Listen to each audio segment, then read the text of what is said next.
Boa tarde, pessoal.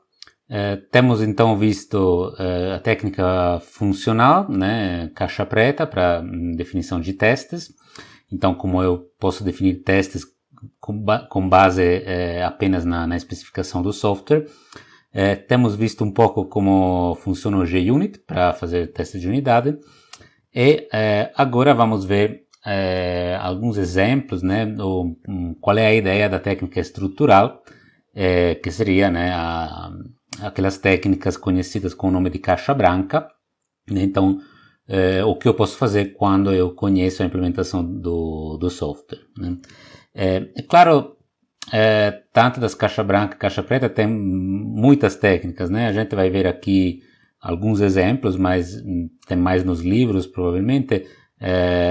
Mas no geral, assim, é uma linha de pesquisa em si, né? Os testes, como eu crio casos de testes. Então, esses que a gente está vendo, né? São alguns exemplos, os mais usados, os mais conhecidos, de como eu posso definir casos de testes. Então, a técnica estrutural, né, é baseada na estrutura do software, então na implementação, principalmente baseada nos caminhos internos, né, caminhos que o código pode, que o software na execução pode fazer, e no geral na estrutura da implementação. Né. Então, estrutural, white box, né, caixa branca, precisa você conhecer o código, né, poder olhar dentro dessa caixa que é o software. Esses critérios, assim, do mesmo jeito como os critérios caixa preta, né, podem ser usados em várias fases de testes. São mais comuns em testes de unidade, é mais fácil entender como funcionam se a gente aplica em testes de unidade, mas, no geral, podem ser aplicados em qualquer fase, em qualquer nível, né. Do mesmo jeito do que as técnicas caixa preta, né? Por exemplo, classe de equivalência, você pode aplicar num teste de validação, por exemplo, né? Da interface do usuário, por exemplo, enfim. Tipicamente, né? Baseado em caminhos, né? Os caminhos são uma parte importante da técnica estrutural. Caminho é caminho no software se entende uma sequência de execução de comandos, né, que começa em algum lugar, né, do código, um ponto de entrada, e termina, né, em um ponto de saída, né, do caminho do produto que está sendo testado. Caminhos podem ser, né, no geral, dependendo do nível de abstração, no nível do teste, podem ser caminhos dentro de uma unidade. Então, caminhos em uma função do código, por exemplo. Caminhos entre unidades, né, ou subsistemas. Por exemplo, se vocês pensarem em sistemas baseados em serviços, né, ou microserviços, aí você tem um caminho, né, do fluxo de execução ou de chamadas para esses serviços. Né. Então, no geral, você tem algum fluxo de execução de alguma coisa, né? No nível mais simples são funções, né? Ou chamadas da linguagem de programação em si, né? Chamadas de classe, métodos de classes e tal, mas podem ser, por exemplo, chamadas de microserviços se a gente vê um nível mais de sistema. É claro que caminhos dentro do sistema, ou assim, cada vez que você sobe o nível de abstração, aí fica um pouco mais difícil aplicar essas técnicas, porque você tem mais coisas envolvidas, você não tem às vezes uma especificação clara de quais são os possíveis caminhos, coisa que você tem no código de uma função, né? Tipicamente, as técnicas estruturais, ou assim, caixa branca, podem ser divididos em técnicas que são baseadas no fluxo de controle, né, e técnicas que são baseadas no fluxo de dados, né. Então, no control flow ou data flow, que quer dizer, né, no fluxo de execução do controle, né, então do que muda na execução, né, então estruturas tipo if, ciclos, né, coisa do tipo, ou fluxo de dados, então como os dados se propagam no sistema. Para aplicar um critério, né, de teste de caixa branca, né, a ideia geral é a seguinte, né, nesses pontos. Então, primeiro, é analisada a implementação do produto, né, então tem uma parte manual, né, ou às vezes pode ter algumas ferramentas automatizadas, mas tem que entender como é a implementação desse sistema, dessa função, do que você quer testar. São identificados ou escolhidos, né, com algumas técnicas, alguns caminhos de execução dentro dessa implementação, que são basicamente os critérios, né, de teste, né, são os elementos do software, né, vocês lembram que a gente tem falado dos critérios, dos requisitos de testes, né, de as coisas dentro do software que precisam ser testadas, né? Técnicas estruturais tipicamente são baseadas em caminhos, né? Então são escolhidos alguns caminhos que vão sendo testados. Com base nesses caminhos são identificadas as entradas de forma que esses caminhos sejam executados, né? Que é um pouco a ideia parecida com a tabela de decisão, né? Você escolhe as entradas de forma de executar aquela coluna da tabela de decisão, que é o mesmo jeito você escolhe as entradas de forma de executar aquele caminho. Claro, são determinadas as saídas esperadas, né? E são, enfim, construídos com base nessas informações os casos de testes. Depois, né, as saídas são comparadas com as saídas esperadas e é gerado um relatório. Então, a parte, né, mais característica que as técnicas estruturais criam os casos de testes baseados em algum conhecimento dos caminhos internos de alguma função. Quais são as desvantagens, né? Claro que cada técnica tem as próprias vantagens e desvantagens. Os caminhos dentro de um software podem ser um número muito grande ou podem ser infinitos, né? Nesse caso, não é infinito entre aspas, mas é infinito realmente, porque se, por exemplo, você tem um ciclo que nunca termina ou termina um while, né? Que termina em algumas, dependendo de algumas condições. Se essas condições nunca acontecerem, né, você pode ter um número infinito de caminhos que é dado da quantas vezes você itera, né, no ciclo. Outro problema, né, é que a técnica estrutural se baseia muito, né,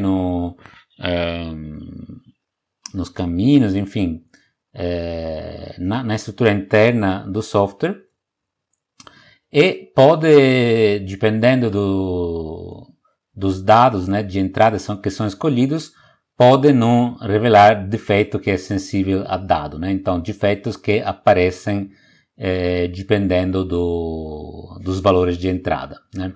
Por exemplo, se eu tiver uma linha que é uma atribuição de uma variável y, né, com x vezes 2, né, mas que na verdade é um defeito, né, porque deveria ser x elevado a 2, né. Essa linha, né, esse código, se você escolher, por exemplo, x igual a 0 e y igual a 0, né, o resultado é o mesmo, né, funciona, então o resultado é o esperado, né, é zero, né? O resultado da atribuição do y é zero, mesmo se, né, de fato tiver, né, um defeito, né? Porque a linha está errada, né? Então, enquanto, por exemplo, se você escolher 2 e 4, né? Aí o resultado é diferente, né?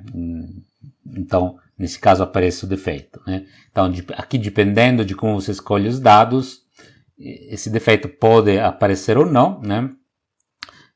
Em técnicas tipo aquelas das análises do valor limite, assim, né, que a gente tem visto, é mais fácil, né, detectar esse tipo de defeitos com essas técnicas baseadas mais nos caminhos.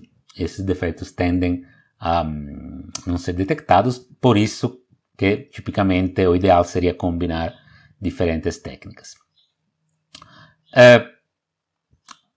Técnicas estruturais assumem um fluxo de controle correto, né? Isso pode parecer estranho, né? Mas ou próximo do correto, né?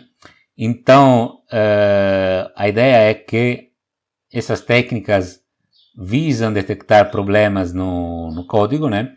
Mas não mas problemas relativamente menores, né? Claro, se você não tem uma parte do código, né?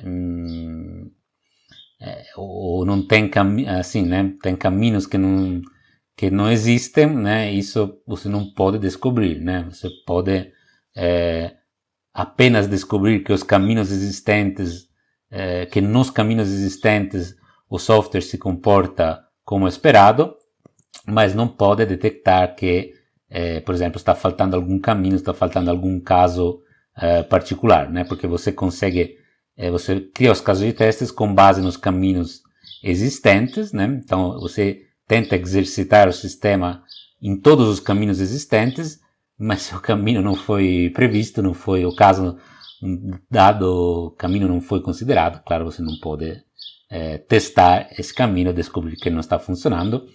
Talvez você consiga detectar isso com técnicas caixa preta. Precisa, né, de uma certa habilidade de programação, né? Então, para entender o código, entender quais são os caminhos possíveis, né? Em alguns casos, pode ser que tenha caminhos que não são executáveis, né? Ou que são executáveis apenas em condições muito específicas, então isso pode dificultar a automação ou dificultar a definição dos casos de testes, né? Isso também está relacionado ao fato, né, de que algumas ferramentas identificam como um problema código que nunca é alcançável, né, porque pode criar problemas, né, na hora de fazer esse tipo de teste também. Além de ser uma má prática, porque você acaba tendo código que nunca vai ser usado e que vai isso, né, criar confusão, basicamente. Apenas para ressaltar que o número de caminhos pode ser muito grande ou até infinito, né? Temos aqui um exemplo. A gente tem visto algo parecido em uma das primeiras aulas ou em algumas aulas anteriores, né? Em que a gente estava falando das combinações possíveis de entradas, né? Que no geral podem ser um número muito grande, né? Então chegando a ser intratáveis, né? Por isso o teste exaustivo não é factível, né? Aqui a gente tem mais ou menos o mesmo problema, né? Só que no número de caminhos, né? E a ideia é a mesma, né? Que cada escolha, basicamente, no código, no fluxo de controle, ele gera, tem um efeito de multiplicar os caminhos, né? Então, o número de caminhos possíveis chega facilmente a ser um número muito grande, né? No geral, né, cada decisão dobra, né, o número de caminhos. Então, se você tem uma sequência de comandos e você tem uma escolha, um if, né, por exemplo, você dobra o número de caminhos porque você pode ir, né, do lado do true ou do lado do false, né? Se você tiver duas escolhas, né, dois ifs, um depois do outro, você tem quatro escolhas, porque quatro caminhos, né? Porque você tem duas escolhas possíveis para cada if, né?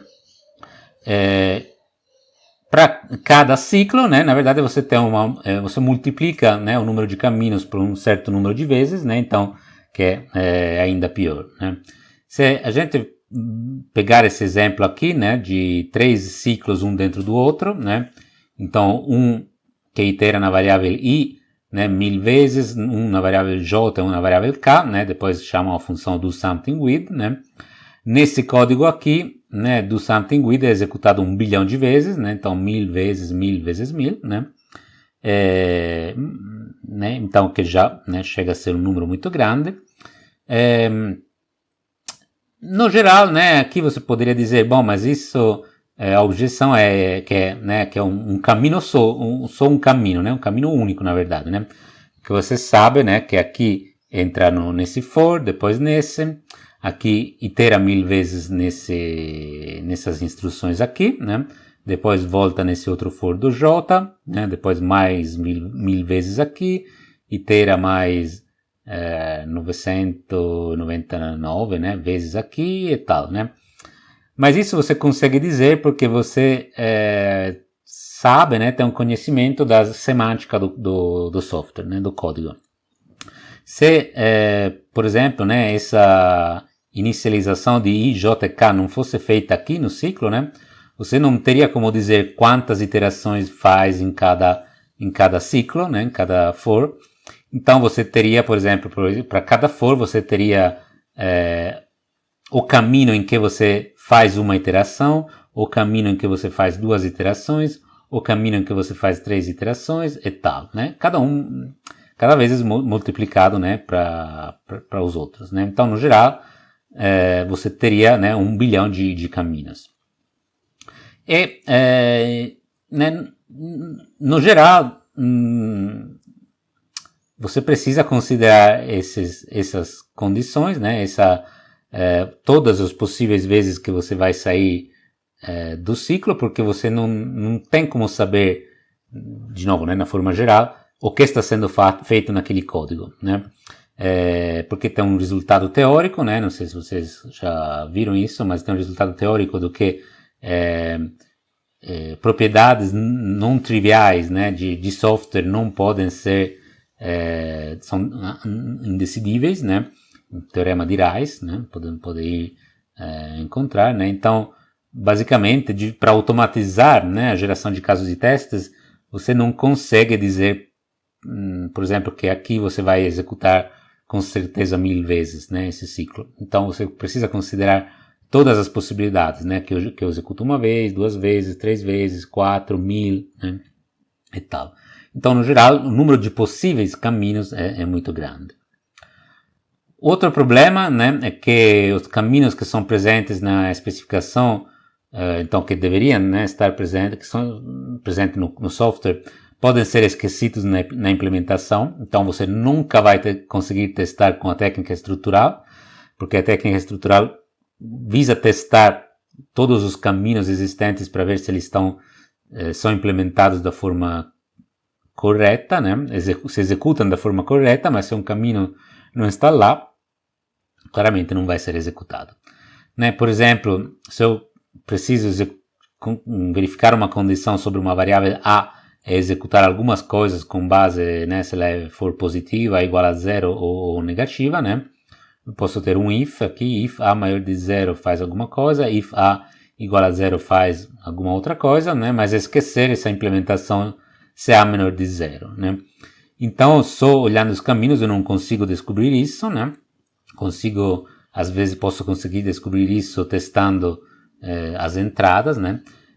Mas essa também é uma das razões, né? Se vocês lembrarem, quando a gente tem falado de coding standards, tem algumas daquelas regras, especialmente lá do MISRA, né, para sistemas críticos, que falam que cada if tem que ter o else também, né, que tem que ter explicitamente os dois ramos, né, as duas ramificações do if, né, o if e o else.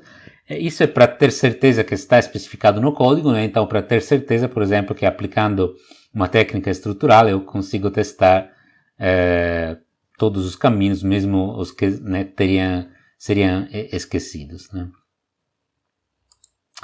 Outros problemas, né, que mesmo com fluxo de controle correto podem existir defeitos, né, eu posso não conseguir pegar eles com os dados que eu uso, né, então, por exemplo, aqui, né, ter que, em vez de A igual a A mais 1, tenha A igual a A menos 1, né, pode ser que esse defeito com os dados que eu escolhi vai ser absorvido de alguma forma, né, mas o defeito ainda fica lá, né. Ou, por exemplo, pode ser que, né, algum caminho executa corretamente para alguns casos de teste, para alguns dados, mas não executa corretamente para outros, né. por exemplo, caso que eu tenha uma divisão de inteiros, né, o seu denominador for zero, né, o b for zero, e isso vai, né, vai gerar uma exceção, provavelmente, né, vai gerar algum problema, né, mas eu consigo ver isso só se eu executar esse caminho com b que for igual a zero, né. Então, essas limitações, como eu posso resolver, né? Então, complementando o teste de caixa branca com o teste de caixa preta, né? Então, ou às vezes criando mais de um caso de teste para cada caminho, usando essas técnicas do valor limite, né? Com base às vezes nas variáveis internas, né? E tal. Então, isso é uma coisa que pode ser feita, combinar as duas técnicas para ter cobertura, né, dos possíveis caminhos, mas também dos possíveis dados. Quais são as vantagens, né? Porque senão aqui parece que a gente está falando só das desvantagens da técnica estrutural, então por que eu vou querer usar essa técnica, né? Então, a parte importante é justamente que você consegue, ou que você cria os casos de testes com base na implementação, né? Então você pode garantir que algumas partes mais importantes, mais críticas do software tenham sido executadas, coisa que você não consegue fazer ou não consegue determinar com certeza com técnicas caixa preta, né? Então, por exemplo, você pode estabelecer como requisito de teste, né, garantindo que né, o programa possa ser liberado apenas quando todos os seus comandos, né, foram executados pelo menos uma vez por pelo menos um caso de teste, né? Então, isso é uma condição relativamente forte, né? Como a gente vai ver, né, agora. Na verdade, esse é o requisito mínimo de teste quando a gente considera uma técnica estrutural, né? Então, garantir que o programa tenha sido que todos os comandos do programa tenham sido executados pelo menos uma vez, por pelo menos um caso de teste, parece uma condição forte, mas na verdade não é, né? Então, mas pelo menos, né, dá para garantir condições com base em algum critério interno do código, né?